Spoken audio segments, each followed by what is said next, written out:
একটি নিরেট লম্ববৃত্তাকার শঙ্কু, সেই শঙ্কুর উচ্চতা 20 সেমি এবং তির্যক উচ্চতা 25 সেমি।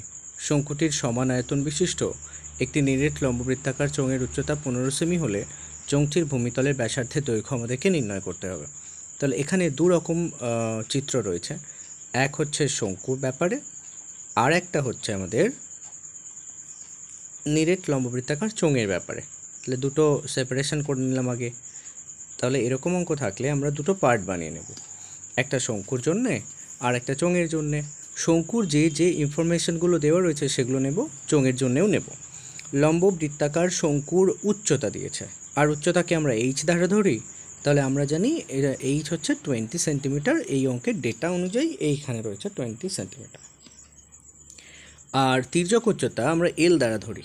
এল হচ্ছে তির্যক উচ্চতা, অর্থাৎ যাকে আমরা বলি স্ল্যান্ট হাইট, এটা হচ্ছে 25 সেমি বলে দিয়েছে প্রশ্নে। তির্যক উচ্চতা 25 সেন্টিমিটার।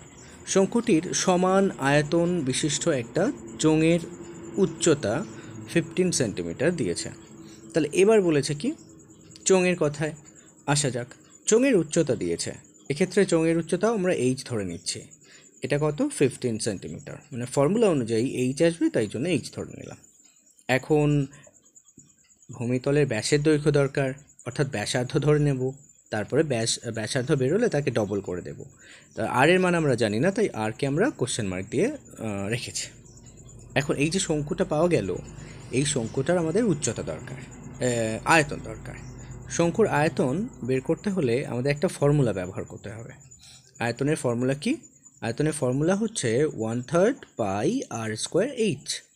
এখন এখানে আর প্রয়োজন, এইচ প্রয়োজন, দিয়েছে এইচ এবং এল, দরকার কি আর। তাহলে আর বের করাতে হলে আমরা করব কি, রুটের মধ্যে এই 25 আর এই 20 এই দুটোকে কাজে লাগাবো। 25 স্কোয়ার মাইনাস 20 স্কোয়ার, তাহলে হচ্ছে কত? এটা করলে হবে 625, আর তার থেকে বাদ যাবে কত? 20 স্কোয়ার মানে 400, বাদ গেল, হয়ে যাবে 225। 225 যদি রুটের মধ্যে থাকে, বাইরে এসে হবে 15 অর্থাৎ 15। তাহলে আর এর মান আমরা কত পেলাম? 15 সেন্টিমিটার। এক্ষেত্রে আয়তনে বসিয়ে দেব। আয়তন কত হবে? 1/3 গুণ 22/7 গুণ আর এর মান 15 স্কোয়ার অর্থাৎ 15 দুবার, গুণ আকারে বসবে। আর এইচ এর মান কত? আমরা জানি এইচ এর মান 20, এটা লিখলাম। যেহেতু আয়তন, তাই এটা ঘন এককে বেরোবে, আর সেন্টিমিটার মানে ঘন একক বলতে সেমি কিউবকে বোঝায়। এক্ষেত্রে চোঙের যে আমরা উচ্চতা পেয়েছি সেটা হচ্ছে 15 সেমি, আর আমাদের রয়েছে কোশ্চেন মার্ক, অর্থাৎ আমরা জানি না। চোঙের আয়তনের সূত্রও লিখে নিচ্ছি আমরা। এই চোঙের আয়তনের সূত্র হচ্ছে পাই আর স্কোয়ার এইচ।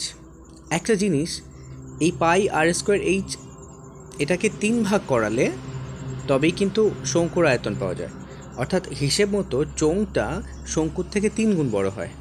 এবার আমরা করলাম কি, 22/7 লিখলাম পাইয়ের মান, না বসালেও হতো। এবার আর এর মান কত আমরা জানি না, তাই আর স্কোয়ার রেখে দিলাম। আর এইচ এর মান আমরা জানি 15, এটা রেখে দিলাম। এটাও সেমি কিউবে আসবে। এখন ওরা বলেছে, মানে প্রশ্নে বলেছে যে এই আয়তন দুটো সমান হবে, কারণ শঙ্কুরও যা আয়তন সেই আয়তনের চোঙ। তাহলে আমরা করব কি, আগে চোঙের আয়তনটা লিখে নিই। 22/7 লিখলাম, আর হচ্ছে আর স্কোয়ার ইন্টু 15 করে দিলাম। এই যে আয়তন, এটা চোঙের আয়তন, তার সাথে শঙ্কুর আয়তনটাকে সমান করব আমরা, কারণ আয়তন দুটো সমান হবে। 22/7 পায়ের মান না বসালেও হতো, অর্থাৎ কেটে যাবে দুদিক থেকে, সেই জন্যে এ পাশে রয়েছে 20। আমরা এবার কাটাকুটি করব কি করে, এই 7 আর এই 7 কেটে যায়। নিচে নিচে কখন কাটা যায়? যদি মাঝখানে সমান চিহ্ন থাকে। এবার এই 22 আর এই 22 কেটে গেল। এবার এখানে একটা 15 রয়েছে, দুটো 15কে কেটে একটা 15 পড়ে রইল। এবার আমরা কি করব, 3 দিয়ে এইটাকে কেটে ফেললাম 15কে, তাহলে হয়ে যাবে 5। তাহলে এই 5 পড়ে রইল, আর এই 20 পড়ে রইল। 5 আর 20 গুণ করে হচ্ছে আমাদের 100, 5 20 100 হয়। এপাশে কে রয়েছে? আর স্কোয়ার। এখন আমাদের আর এর মান বের করাতে হবে। তাহলে আর সমান সমান হবে 10 স্কোয়ার। কারণ কি? কারণ আর স্কোয়ার হবে 10 স্কোয়ার, তাহলে আর সমান হবে 10। যেহেতু এটা পজিটিভ একটা ব্যাসার্ধ, ওর মান তো পজিটিভ হবে, তাই জন্য নেগেটিভ মানকে ইগনোর করা হলো।